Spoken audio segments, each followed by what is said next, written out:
সেদিন বৃষ্টি হচ্ছিল জোরে, দাঁড়িয়েছিলাম ছাতা ধরে, দাঁড়িয়ে দাঁড়িয়ে ভাবছিলাম বাড়ি ফিরবো কি করে। সে বাস স্ট্যান্ডের তলায় জল উঠে যাবে বুঝি গলায়। সত্যি বলছি এরকম আগে দেখিনি গো আমি প্রলয়। সে ছাতাটা বগলে ধরে হাত দুটো জোর করে বললাম, ভগবান তুমি আমায় কি যেতে দেবে না গো ঘরে। যেই বলা হলো শেষ, ওমা দেখি একই কেস, সুন্দরী এক রমণী এলো, এবার লাগছে বেশ। দৌড়ে এসে পাশে দাঁড়ালো আমাকে ঘেঁষে, আমি না নিজের অজান্তেই কেমন যেন গেলাম ফেঁসে।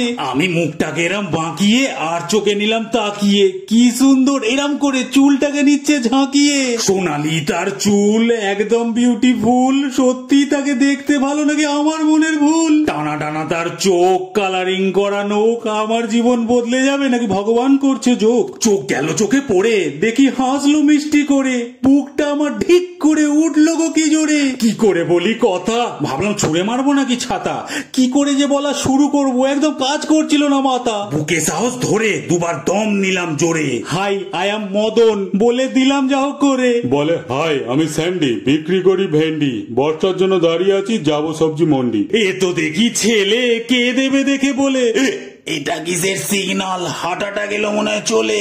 মুখটা রিটার্ন করে দৌড় দিলাম জোরে, মোড় পার করা পর্যন্ত আমি আর দেখিনি কো ঘুরে।